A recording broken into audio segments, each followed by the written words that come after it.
Hello दोस्तों, कैसे हो आप सभी। आशा करती हूँ आप सभी स्वस्थ होंगे। मैं आप सभी का अपने चैनल हिंदी क्लासेस में बहुत बहुत स्वागत करती हूँ। तो भाई आप सभी को पता है, मैंने आप सभी के लिए हिंदी साहित्य की थ्योरी क्लासेस चला रखी है। रीतिकाल तक हमने अपनी थ्योरी क्लास कंप्लीट कर ली है। रीतिकाल भी मैंने आपको कंप्लीट करवा दिया है। ऐसे ही भक्ति काल करवाया था, आदिकाल करवाया था। ठीक है, सभी मैंने कंप्लीट करवा दिया, साथ में उनके PYQ भी करवा दिए हैं।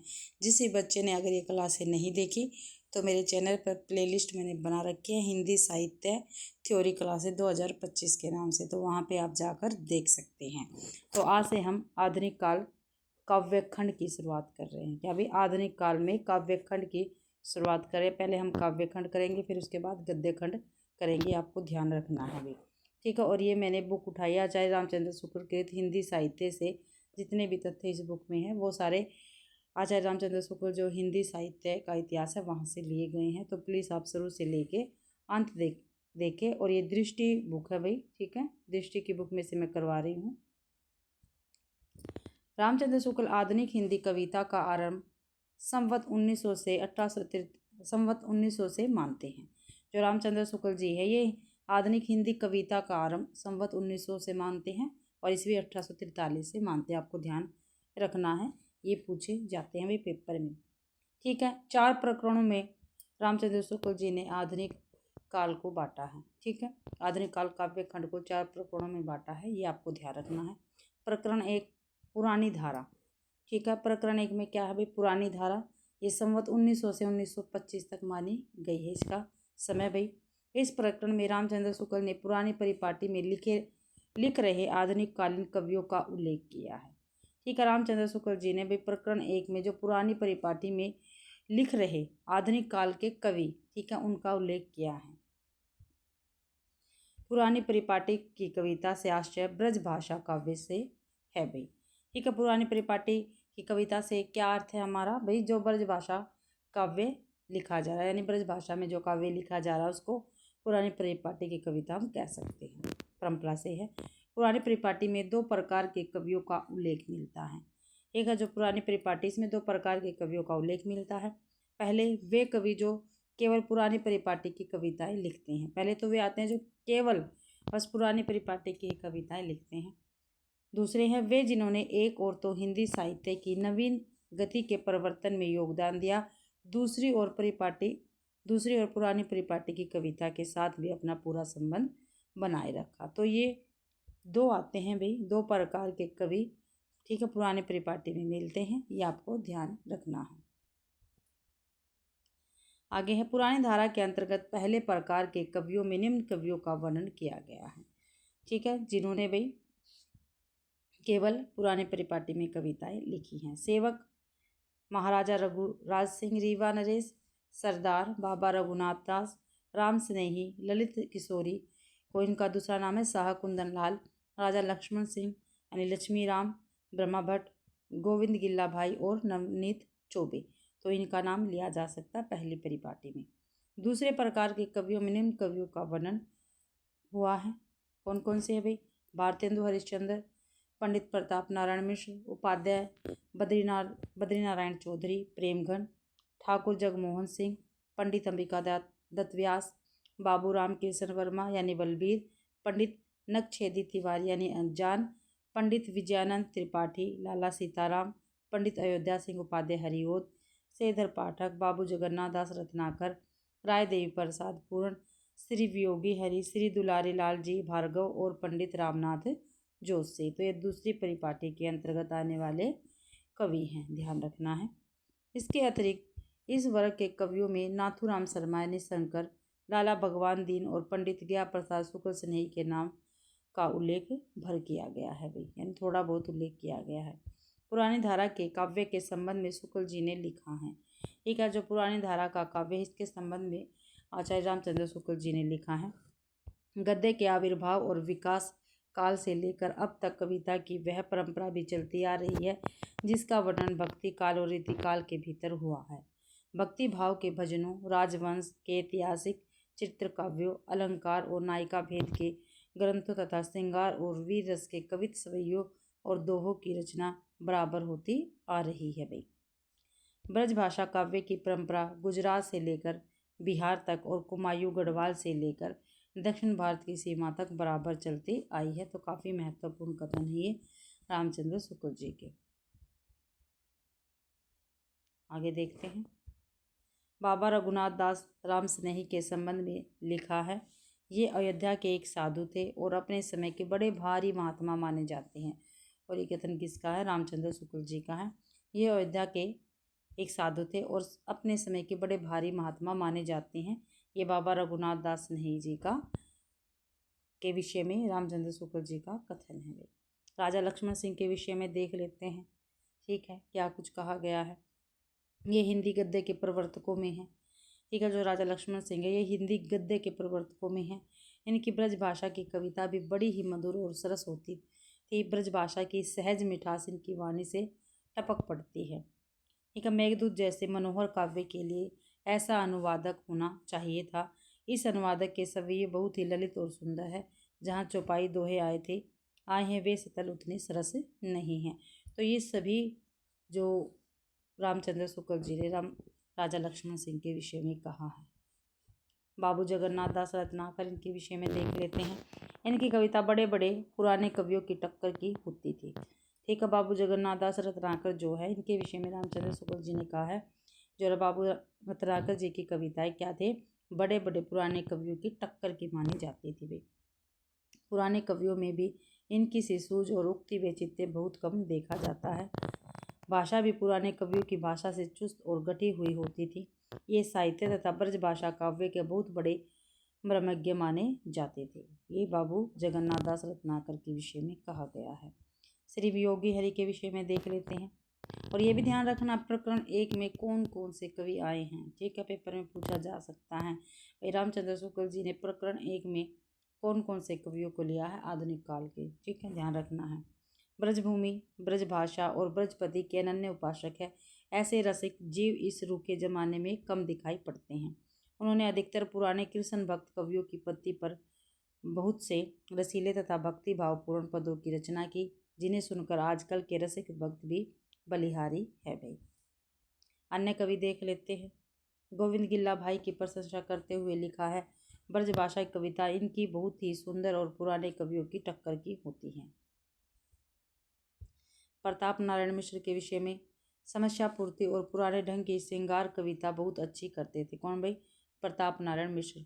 पपीहा जब पूछिए पीव कहाँ की अच्छी पूर्ति उन्होंने ही की थी भाई। ठाकुर साहब यानी जगमोहन ठाकुर के विषय में लिखा है, ठाकुर साहब ने कवित सवैयों में मेघदूत का बहुत सरल अनुवाद किया है। कवि दुलारे लाल जी भार्गव को आचार्य शुक्ल ने कविवर बिहारी लाल की परंपरा का वर्तमान प्रतिनिधि कवि कहा है। पूछा जा सकता है भाई कौन सा ऐसा कवि है जो रामचंद्र शुक्ल जी ने उसको कविवर बिहारी लाल की परंपरा का वर्तमान प्रतिनिधि कवि कहा है। तो कौन सा है? कवि दुलारे लाल भार्गव जी। आगे है, कुछ दोहों में देशभक्ति, अछूतो उद्धार, राष्ट्रीय आंदोलन इत्यादि की भावना का अनूठेपन के साथ समावेश करके इन्होंने पुराने सांचे में नया मसाला ढालने की अच्छी कला दिखाई है। आधुनिक काव्य क्षेत्र में दुलारे लाल जी ने ब्रजभाषा काव्य चमत्कार प्रति का एक प्रकार से पुनरुद्धार किया है। आगे देखते हैं, प्रकरण 1 हो गया। प्रकरण 2 देखते हैं हम। प्रकरण 2 में क्या है? प्रकरण 2 में है नई धारा प्रथम उत्थान। ठीक है, प्रकरण 2 में क्या है? नई धारा प्रथम उत्थान। और ये पेपर में पूछा भी जाता है भाई। संवत 1925 से 1950 तक भाई संवत दे रखा है, ध्यान रखना है। नवीन धारा के प्रथम उत्थान के भीतर हम हरिश्चंद्र, प्रताप नारायण मिश्र, अंबिका दत्त व्यास, राधा कृष्ण दास उपाध्याय, बद्रीनारायण चौधरी, प्रेमगन आदि को ले सकते हैं। इस प्रकरण में भारतेंदु, ठीक है, जो भारतेंदु युग है ना वो इसी धारा का आएगा। ठीक है, पूछा भी जाता जो भारतेंदु युग है, ठीक है, रामचंद्र शुक्ल जी ने उसको क्या नाम दिया है? तो नई धारा प्रथम उत्थान नाम दिया है भाई भारतेंदु जी ने। और ये प्रकरण 2 के अंतर्गत आता है। ठीक है, और ये सभी भारतेंदु युग के ही कवि हैं। इस प्रकरण में भारतेंदु हरिश्चंद्र एवं उनके मंडल के सहयोगी लेखकों के काव्य लेखन तथा कविता में उनके योगदान की चर्चा की गई है। भारतेंदु हरिश्चंद्र ने जिस प्रकार गद्य की भाषा का स्वरूप शिथिल करके गद्य साहित्य को देश काल के अनुसार नए नए विषयों की ओर लगाया, उसी प्रकार कविता की धारा को भी नए नए क्षेत्रों की ओर मोड़ा। इस रंग में सबसे ऊंचा स्वर देशभक्ति की वाणी का था। उसी से लगे हुए विषय लोकहित, समाज सुधार, मातृभाषा का उद्धार आदि थे। आगे है, हास्य और विनोद के नए विषय भी इस काल में कविता को प्राप्त हुए भी। किसमें? भारतेंदु युग में। ठीक है, और भारतेंदु युग का क्या नाम दिया गया है? नई धारा, प्रथम उत्थान। ध्यान रखना है। हास्य और विनोद के नए विषय भी इस काल में कविता को प्राप्त हुए। साहित्य के इस नए युग के आरंभ से ही कई प्रकार के नए आलम्बन सामने आने लगे, जैसे पुरानी लकीर के फकीर, नए फैशन के गुलाम, नोच खसोट करने वाले अदालती अमले, मूर्ख और खुशामदी रईस, नाम या दाम के भूखे, देशभक्त इत्यादि। इसी प्रकार वीरता के आश्रय भी जन्मभूमि के उद्धार के लिए रक्त बहाने वाले, अन्याय और अत्याचार का दमन करने वाले इतिहास प्रसिद्ध वीर होने लगे भी। आगे, इस नई धारा की कविता के भीतर जिन नए नए विषयों के प्रतिबिंब आए, वे अपनी नवीनता से आकर्षित करने के अतिरिक्त नूतन परिस्थिति के साथ हमारे मनोविकारों का सामंजस्य भी घटित कर चले। काल चक्कर के फेर से जिस नई परिस्थिति के बीच हम पड़ जाते हैं, उसका सामना करने योग्य अपनी बुद्धि को बनाए बिना जैसे काम नहीं चल सकता, वैसे ही उसकी ओर अपनी रागात्मिकता वृत्ति को उन्मुख किए बिना हमारा जीवन फीका, नीरस, शिथिल और असक्त रहता है। अगला आगे है भाई, ब्रज भाषा संबंधी सुधार में भारतेंदु की भूमिका को लेकर प्रकरण 1 में शुक्ल जी ने लिखा है। ठीक है, ब्रज भाषा सुधार के विषय में भारतेंदु जी ने जिस प्रकार हिंदी गद्य की भाषा परिष्कार किया, उसी प्रकार काव्य की ब्रज भाषा का भी। उन्होंने देखा कि बहुत से शब्द जिन्हें बोलचाल से उठे कई सौ वर्ष हो गए थे, कवित्व और सवैयों में बराबर लाए जाते हैं। इसके कारण कविता जनसाधारण की भाषा से दूर पड़ती जाती है। ये रामचंद्र शुक्ल जी का कथन है। भारतेंदु हरिश्चंद्र के विषय में ध्यान रखना है। बहुत से शब्द तो प्राकृत और अपभ्रंश काल की परंपरा के सम्मारक के रूप में ही बने हुए थे। चक्कव, बुवाल, ढायो, दिए, ऊनो, लायो आदि के कारण बहुत से लोग ब्रज भाषा की कविता से किनारा खींचने लगे थे।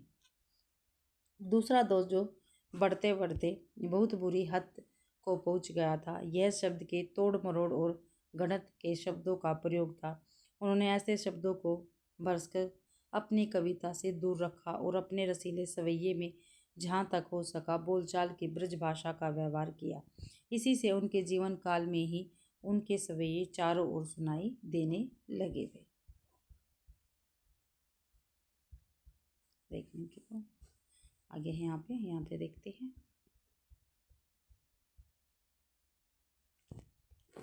कविता के स्वरूप में परिवर्तन। ठीक है, कविता के स्वरूप में क्या कुछ परिवर्तन हुआ ये देखते हैं। प्रथम उत्थान के भीतर काव्यगत, यानी प्रथम उत्थान क्या है? भारतेंदु युग है ना, उसके विषय में बात हो रही है। प्रथम उत्थान के भीतर काव्यगत विषयों के विस्तार के साथ ही कविता के स्वरूप में भी परिवर्तन आया।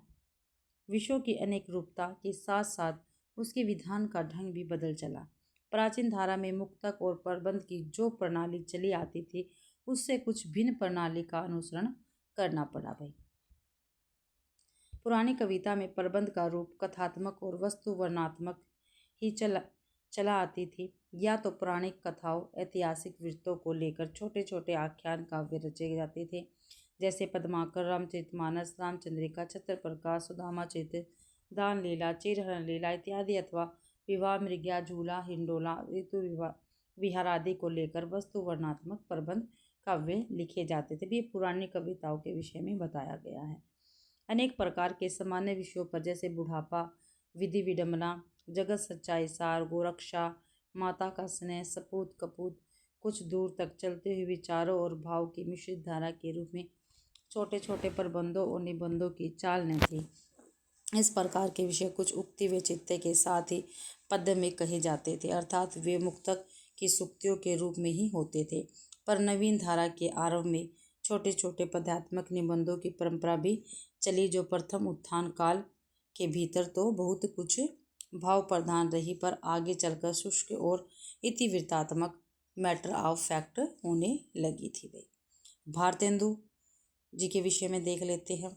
भारतेंदु जी का जन्म भाई 1850 ईस्वी में हुआ था और मृत्यु हुई थी 1885 ईस्वी में। ध्यान रखना, पेपर में पूछा जाता है। नवीन धारा के बीच भारतेंदु की वाणी का सबसे ऊंचा स्वर देशभक्ति का था। ठीक है, जो नवीन धारा थी इसके बीच में जो भारतेंदु हरिश्चंद्र जी हैं, इनकी कविता का स्वर क्या था, सबसे ऊंचा था, और किसका था, देशभक्ति का था। नील देवी, भारत दुर्दशा आदि नाटकों के भीतर आई हुई कविताओं में देश दशा की मार्मिक व्यंजना है। वह तो है ही, बहुत सी स्वतंत्र कविताएं भी उन्होंने लिखी, जिनमें कहीं देश की अतीत गौरव गाथा का गर्व, कहीं वर्तमान अधोगति की शोभ भरी वेदना, कहीं भविष्य की भावना से जगी हुई चिंता इत्यादि अनेक पुनीत भाव का संचार पाया जाता है। भारतेंदु जी ने कविता समाज भी स्थापित किए थे, जिनमें समस्या पूर्ति बराबर हुआ करती थी।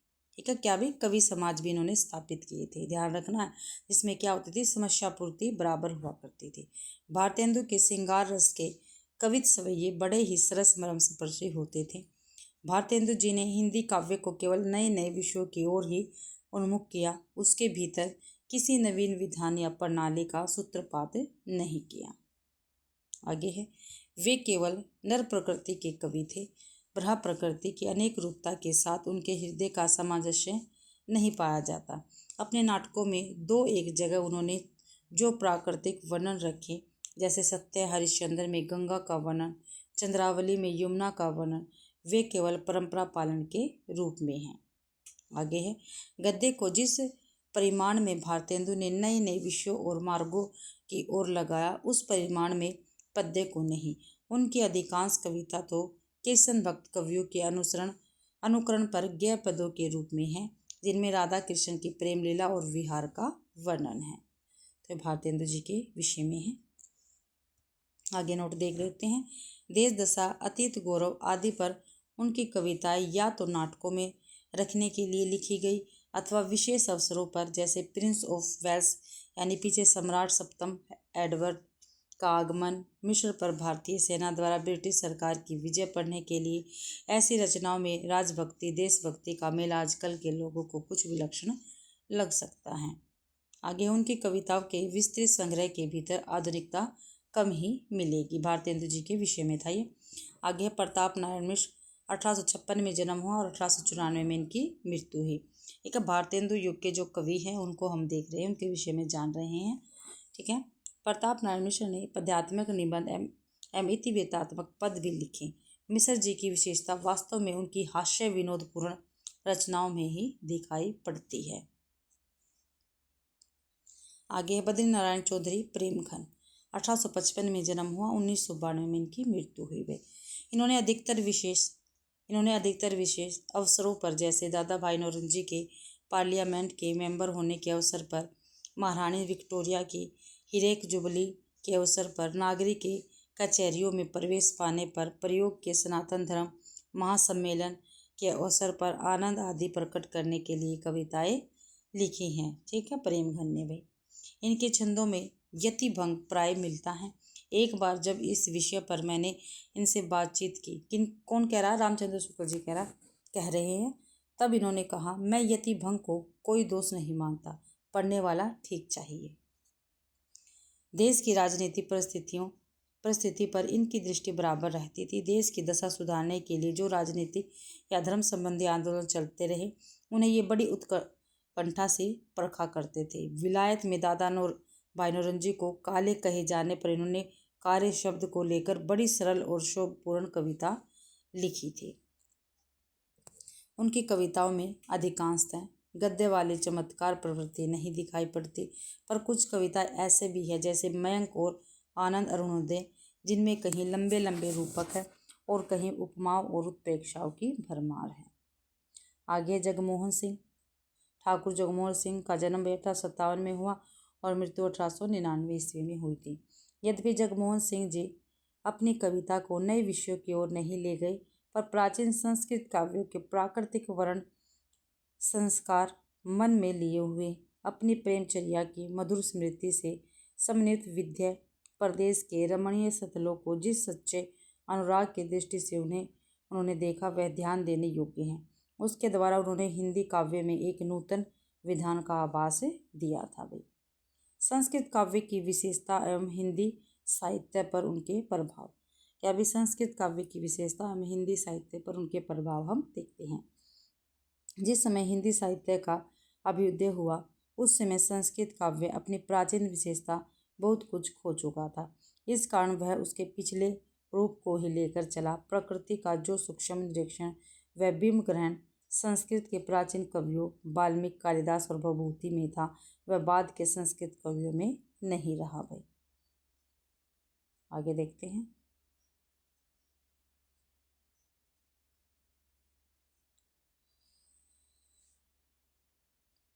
आगे चलकर मुक्तकों में सूक्ष्म और संश्लिष्ट योजना के स्थान पर कुछ इन्हीं गिनी वस्तुओं को अलग अलग गिनाकर अर्थ ग्रहण कराने का प्रयत्न ही रह गया है और प्रबंध काव्यों के वर्णन में उपमा और प्रेक्षा की इतनी भरमार हो चली कि प्रस्तुत दृश्य क्या है, गायब हो चला।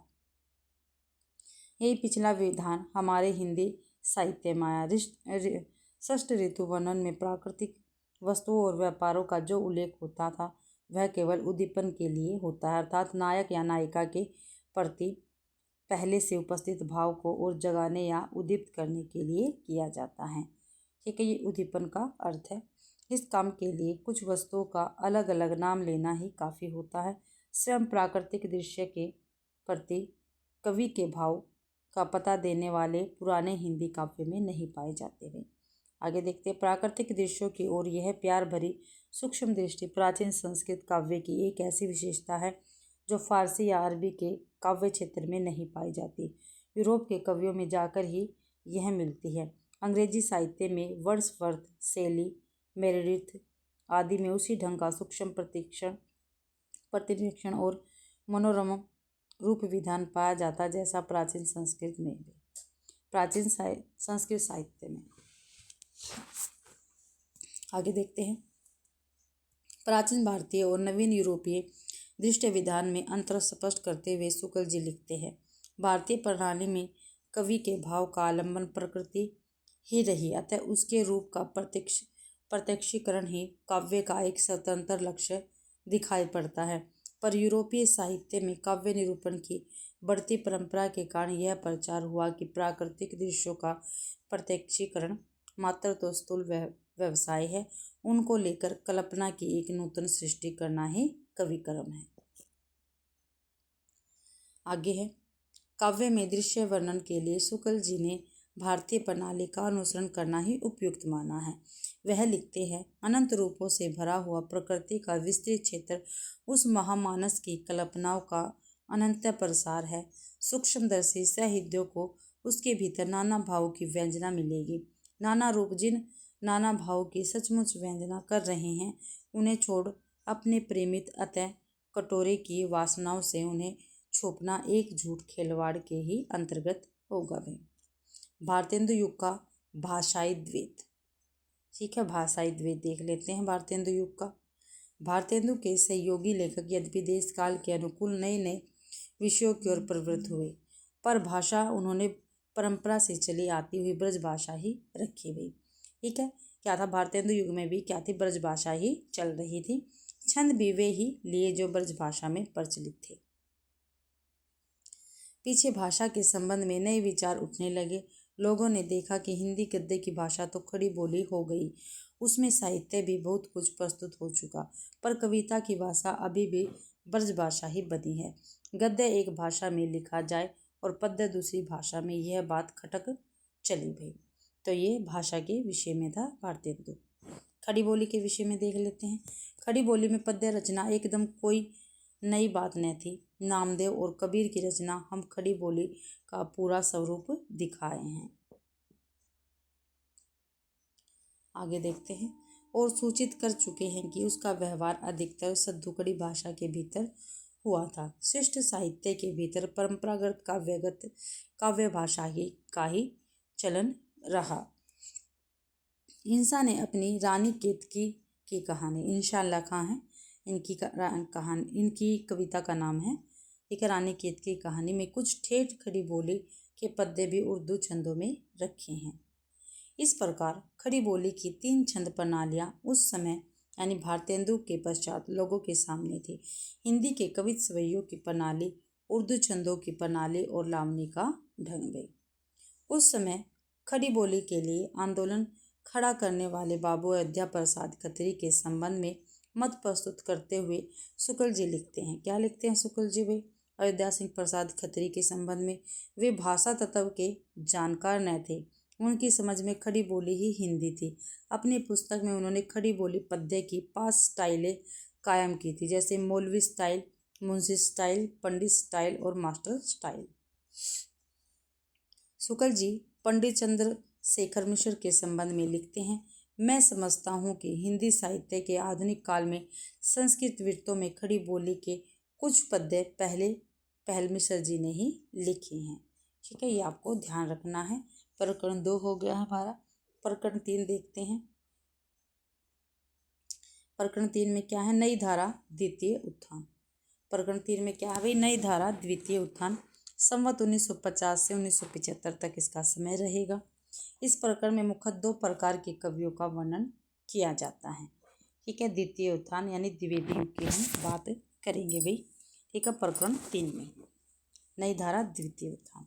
द्विवेदी मंडल के कवि जिन्होंने द्विवेदी जी यानी महावीर प्रसाद द्विवेदी के प्रोत्साहन से अथवा उनके आदर्श के अनुकूल रचनाएं की, जिनमें शामिल कवि है पंडित अयोध्या सिंह उपाध्याय हरिओद, पंडित महावीर प्रसाद द्विवेदी, मैथिली शरणगुप्त, पंडित रामचरित उपाध्याय, पंडित गिरिधर शर्मा नवरत्न एवं लोचन प्रसाद पांडे।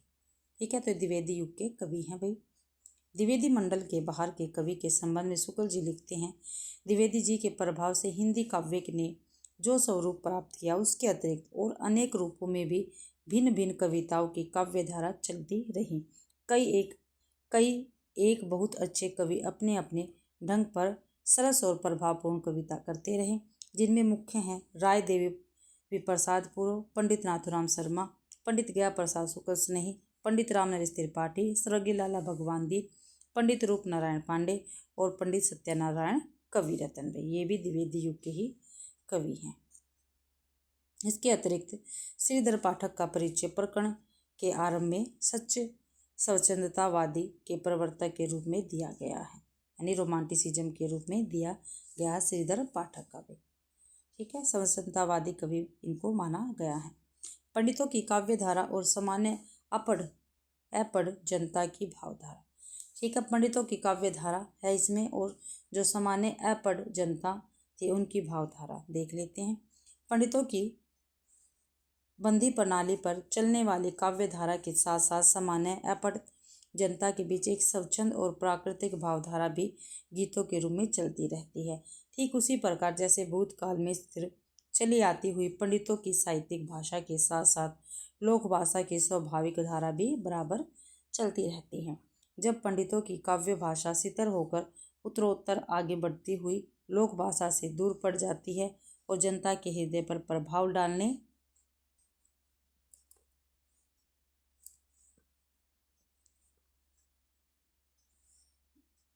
डाले कि उसकी शक्ति क्षीण होने लगती है, तब शिष्ट समुदाय लोक भाषा का सहारा लेकर अपनी काव्य परंपरा में नया जीवन डालता है। यह प्राकृतिक नियम काव्य के स्वरूप के संबंध में भी अटल समझना चाहिए भी। आगे है, जब जब शिष्टों का काव्य पंडितों द्वारा बंद कर निषेध और संकुचित होगा, तब उसे सजीव और चेतन प्रसार देश की सामान्य जनता के बीच स्वच्छंद बहती हुई प्राकृतिक भावधारा से जीवन तत्व ग्रहण करने से ही प्राप्त होगा। तो ये भाई जो मैं आपको पढ़ा रही हूँ ये कथन है, और इनमें से क्वेश्चन में पेपर में पूछ लिया जाएगा, तो प्लीज़ आप धैर्य से क्लास को देखें। और इसका PDF आपको मेरे टेलीग्राम चैनल पर मिल जाएगा, तो आप उसको भी ज्वाइन कर लें।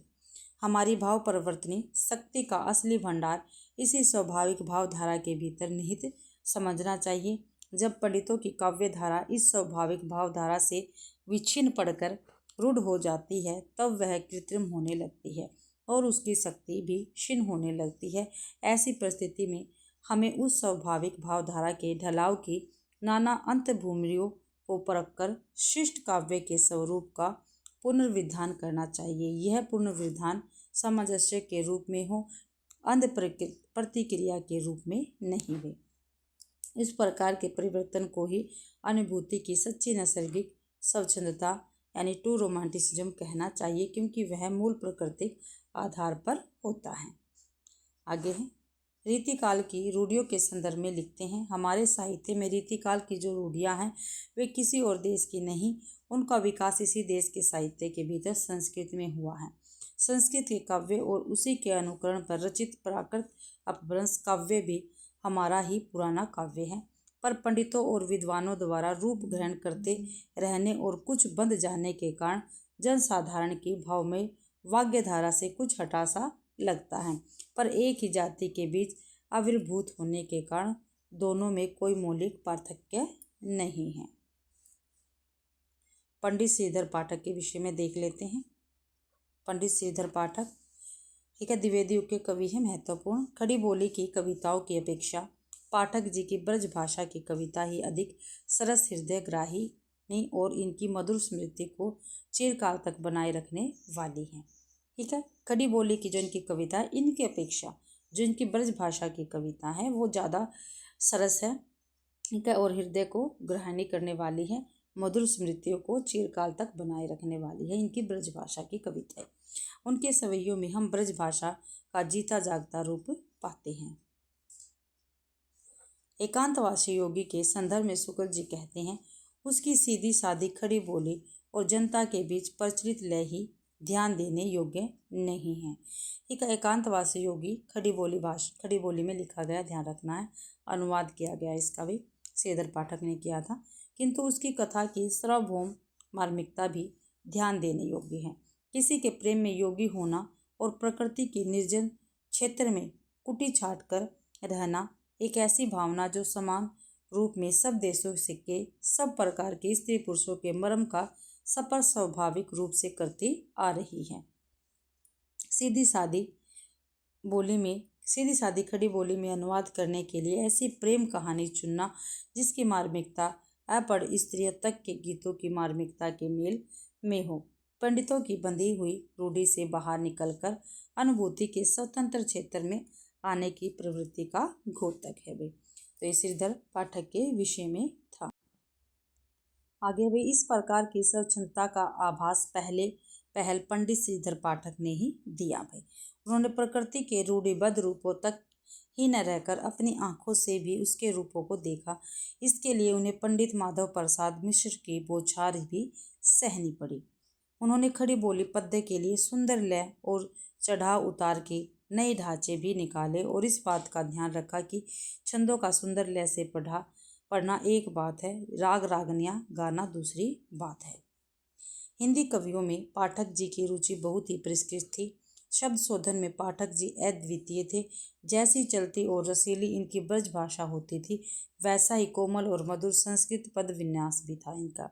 ये वास्तव में एक बड़े प्रतिभाशाली, भावुक और सुरुचि संपन्न कवि थे।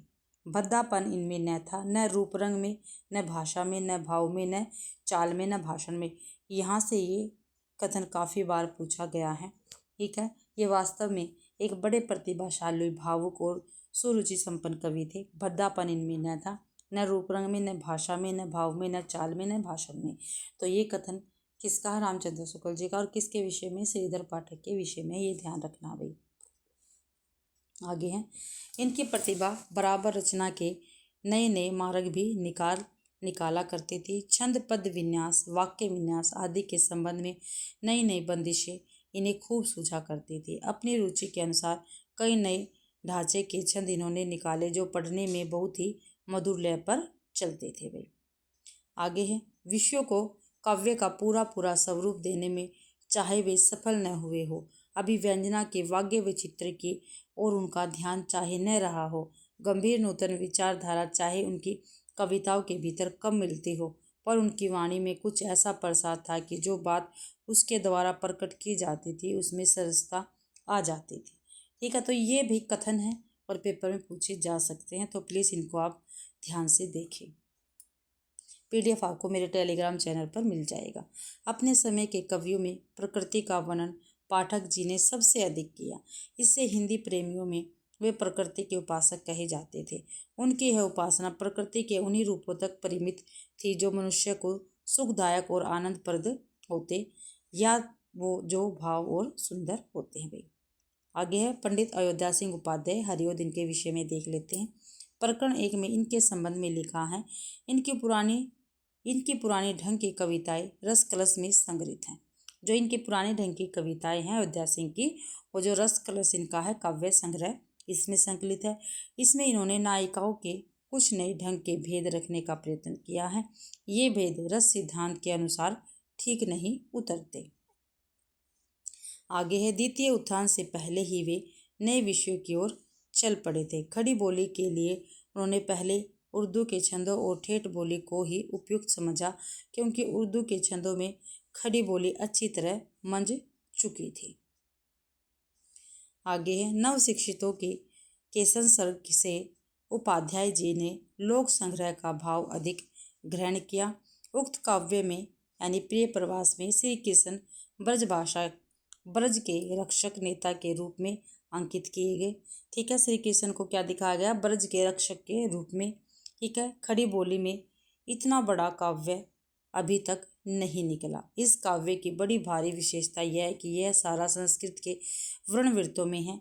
इसमें अधिकतर परिमाण में रचना कठिन काम है। काफ़ी बार पेपर में पूछा गया। इस काव्य की बड़ी भारी विशेषता यह है कि सारा संस्कृत के वर्णवृत्तों में है और ये खड़ी बोली का क्या है? प्रथम है भी रचना। खड़ी बोली की प्रथम रचना प्रिय प्रवास, ठीक है, हरिओद जी की। यह काव्य अधिकतर भाव्य व्यंजना और वर्णात्मक है। कृष्ण के चले जाने पर ब्रज की दशा का वर्णन बहुत अच्छा है तथा विरह वेदना की अनेक अंतरदशाओं का वर्णन किया गया है।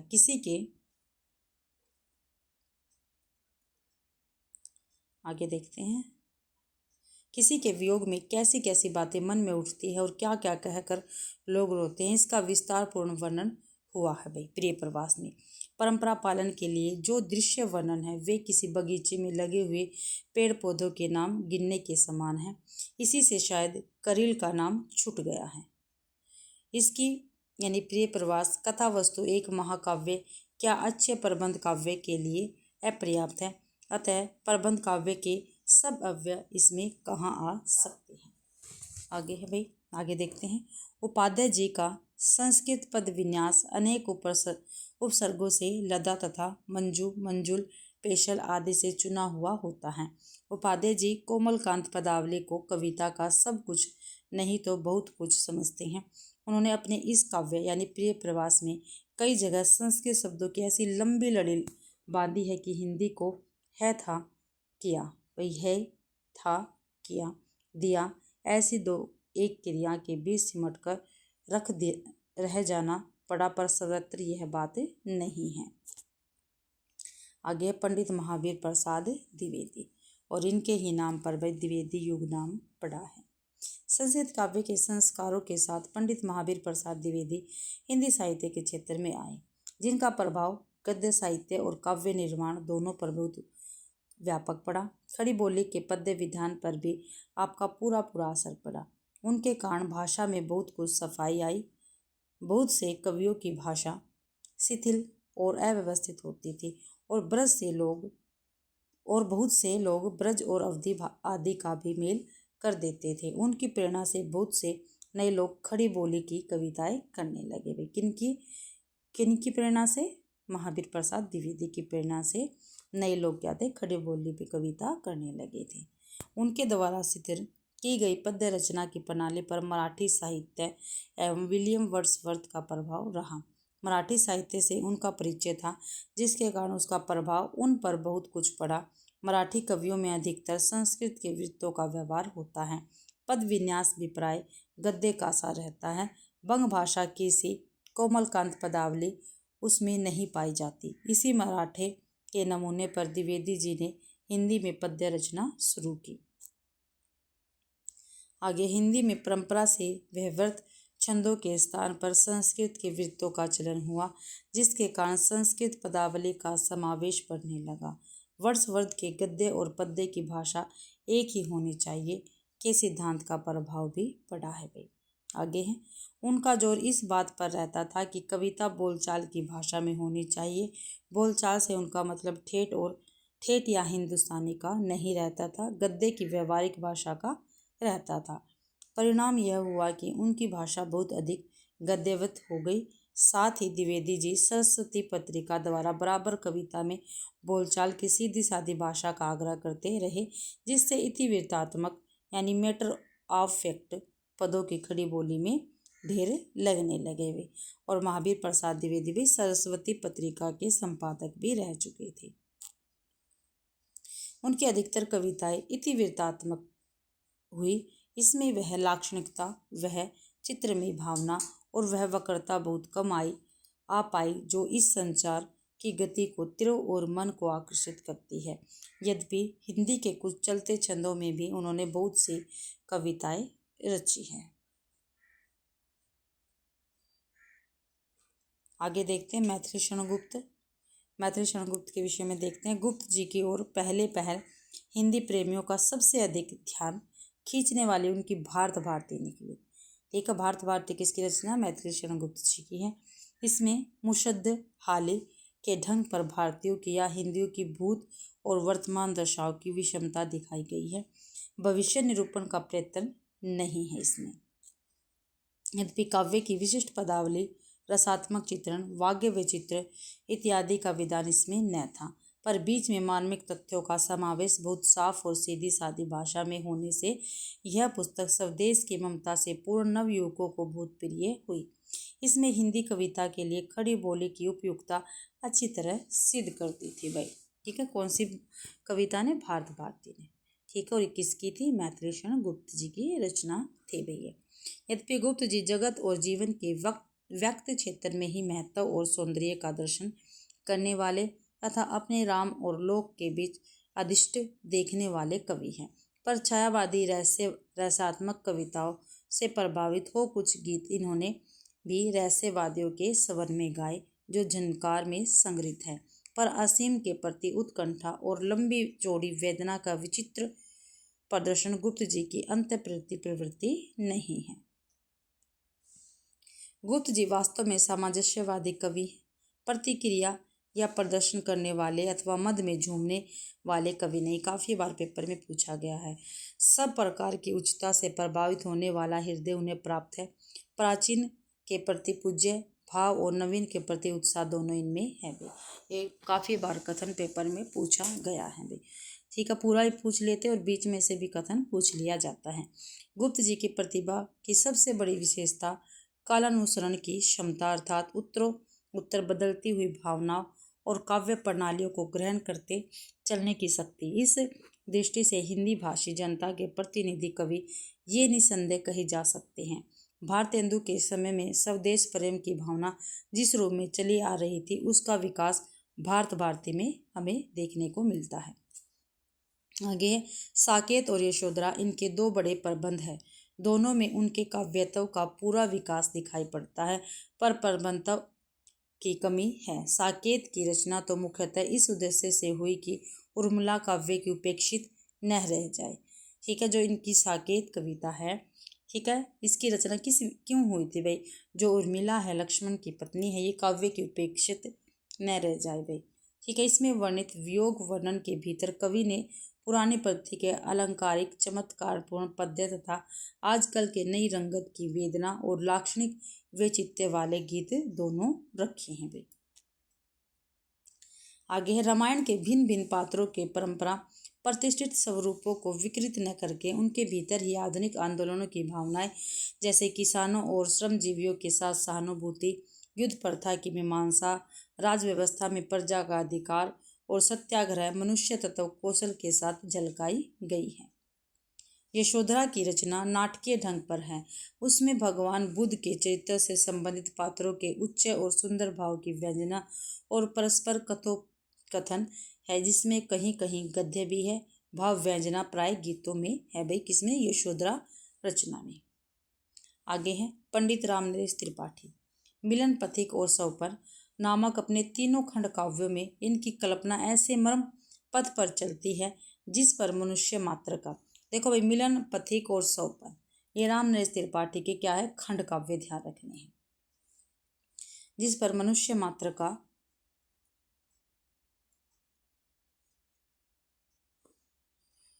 हृदय सब भावतः ढलता आया है। ऐतिहासिक और पौराणिक कथाओं के भीतर न बंधकर अपनी भावना के अनुकूल स्वच्छंद संचरण के लिए कवि ने नूतन कथाओं की उद्भावना की। कल्पित आख्यानों की ओर यह विशेष झुकाव स्वच्छंद मार्ग का अभिलाष सूचित करता है। इन प्रबंधों में नर जीवन जिन रूपों में ढालकर सामने लाया गया है, ये मनुष्य मात्र का मर्म स्पर्श करने वाले हैं तथा प्रकृति के स्वच्छंद और रमणीय प्रसार के बीच अवस्थित होने के कारण शेष सृष्टि से विच्छिन्न नहीं प्रतीत होते। आगे है, भारतेंदु के समय से चली आती स्वदेश भक्ति की भावना को सुंदर कल्पना द्वारा रमणीय आकर्षक रूप प्रदान किया। उपयुक्त तीनों काव्य देशभक्त के भाव से प्रेरित है। भारत के प्राय सब भागों में भ्रमण किया। इससे इनके प्रकृति वर्णन में स्थानगत विशेषताएं अच्छी तरह आ सकती हैं। ठीक है, रामनरेश त्रिपाठी के विषय में है भैया। त्रिपाठी जी की कल्पना मानव हृदय के सामान्य मर्म पथ पर चलने वाली है। भाषा की सफाई और कविता के प्रसाद गुण पर इनका बहुत जोर रहता है। काव्य भाषा में लाघव के लिए कुछ कारक चिन्हों और संयुक्त क्रियाओं के कुछ अंतिम अवयव को छोड़ना भी, जैसे कर रहा है के स्थान पर कर रहा है या करते हुए के स्थान पर करते, ये ठीक नहीं समझते।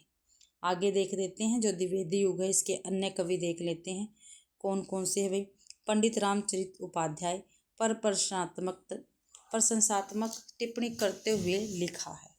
ठीक है, रामचरित उपाध्याय पर लिखा है भाई रामचंद्र शुक्ल जी ने। रामचरित चिंतामणि नामक एक बड़ा प्रबंध काव्य भी उन्होंने लिखा है, जिसके कई एक प्रसंग सुंदर बन पड़े हैं, जैसे अंगद रावण संवाद। भाषा उनकी साफ होती थी और वैगद्य के साथ चलती थी। ये रामचंद्र शुक्ल जी का कथन है पंडित रामचरित उपाध्याय के विषय में। लोचन प्रसाद पांडे के संबंध में लिखा है, इनका हृदय कहीं कहीं पशुओं पेड़ पौधों तक की दशा का मार्मिक अनुभव करता पाया जाता है। ये भावुकता इनकी अपनी है।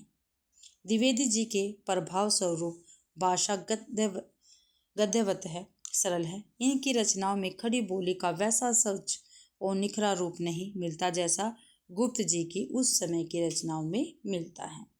महावीर प्रसाद द्विवेदी के प्रभाव से लिखने वाले अन्य कवियों की कविताओं के संबंध में लिखा है, वे अधिकतर इतिवृत्तात्मक गद्य निबंध के रूप में होती थी। काव्य प्रेमियों को उसमें काव्यत्व नहीं दिखाई पड़ता था और ये खड़ी बोली की अधिकांशतः कविता को तुकबंदी मात्र समझने लगे हैं। आगे चलकर तृतीय उत्थान में इस परिस्थिति के विरुद्ध गहरा परिवर्तन या रिएक्शन हुआ भाई। द्विवेदी मंडल के बाहर के कवियों के संबंध में लिखा है, इन कवियों में से अधिकांश तो दोरंगी कवि हैं, जो ब्रज भाषा में तो श्रृंगार वीर भक्ति आदि की पुरानी परिपाटी की कविताएं कवित सवैयों या गेय पदों में करते आते हैं और खड़ी बोली में नूतन विषयों को लेकर चलते हैं। हिंदी कविता के प्रकृति वर्णन की सीमाओं को रेखांकित करते हुए लिखते हैं, प्रकृति वर्णन के और हमारा काव्य कुछ अधिक अग्रसर हुआ, पर प्राय वही तक रहा जहाँ तक उसका संबंध मनुष्य के सुख सौंदर्य की भावना से है। प्रकृति के जिन सामान्य रूपों के बीच नए जीवन का विकास हुआ है, जिन रूपों से हम बराबर घिरे रहते आए हैं, उनके प्रति यह राग या ममता न व्यक्त हुई जो चीर सहचरों के प्रति स्वभावतः हुआ करती है। प्रकृति के प्राय वे ही चटकीले भड़कीले रूप लिए गए जो सजावट के काम के समझे गए। जगत और जीवन के नाना रूपों और तथ्यों के बीच हमारे हृदय का प्रसार करने में वाणी वैसी तत्पर न दिखाई पड़ी।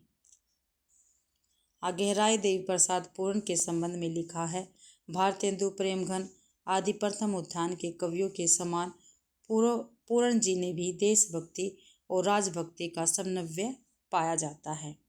उनकी नाथुराम शर्मा शंकर शर्मा पदावली कुछ उदंडता लिए होती थी। इसका कारण यह है कि उनका संबंध आर्य समाज से रहा है। इसमें अंधविश्वास और सामाजिक कृतियों के उग्र विरोधी की प्रवृत्ति बहुत दिनों तक जागृत रही। उसी अंतर्वृत्ति का आभास उनकी रचनाओं में दिखाई पड़ता है। फबतिया और फटकार इनकी कविताओं की एक विशेषता है। ये कौन भाई? ये गया प्रसाद शुक्ल स्नेही हिंदी के एक बड़े ही भावुक और सरस हृदय कवि है। ठीक है, हिंदी के एक बड़े ही भावुक और सरस हृदय कवि कौन है? गया प्रसाद शुक्ल स्नेही है। उन्होंने यानी लाला भगवान दीन ने खड़ी बोली में वीरों के चरित्र को लेकर बोलचाल की कड़कड़ाती भाषा में जोशीली रचना की है। भक्ति और श्रृंगार की पुराने ढंग की कविताओं में उक्ति चमत्कार वे अच्छा लाते थे। आगे पंडित सत्यनारायण कवि रत्न के संबंध में लिखा है। रीतिकाल के कवियों की परंपरा पर न चलकर वे या तो भक्ति काल के कृष्ण भक्त कवियों के ढंग पर चले, अर्थात भारतेंदु की नूतन कविता की प्रणाली पर चले भाई। ब्रजभूमि, ब्रजभाषा और ब्रजपति का प्रेम उनके हृदय की संपत्ति थी। किनके हृदय की संपत्ति बताई गई है भाई? सत्यनारायण कवि रत्न। ब्रज के अतीत दृश्य उनकी आंखों में फिरा करते थे। आगे है, उन्होंने जीती जागती ब्रजभाषा लिखी है। उनकी ब्रजभाषा उसी स्वरूप में बंधी न रहकर जो काव्य परंपरा के भीतर पाया जाता है, बोलचाल के चलते रूपों को लेकर चले। बहुत से ऐसे शब्दों और रूपों का उन्होंने व्यवहार किया जो परंपरागत काव्य भाषा में नहीं मिलते गए। ठीक है, तो मैंने प्रकरण 3 तक आपको करवा दिए। प्रकरण काल में आपको कल करवाऊंगी प्रकरण 4। ठीक है, ये नई धारा तृतीय उत्थान वर्तमान काव्य धाराएं हम इसमें करेंगे भाई। प्रकरण 3 तक मैंने आपको कंप्लीट करवा दिया है। आशा करती हूँ भाई आप सभी को क्लास पसंद आई होगी। अगर क्लास पसंद आती है तो प्लीज़ वीडियो को ज़्यादा से ज़्यादा शेयर करें, लाइक करें और कमेंट करना बिल्कुल भी ना भूलें भाई। चैनल को भी सब्सक्राइब ज़रूर करें और टेलीग्राम चैनल को भी ज्वाइन करें, क्योंकि क्लास की PDF आपको वहीं पर मिलेगी। आप सभी का क्लास देखने के लिए बहुत बहुत धन्यवाद भाई।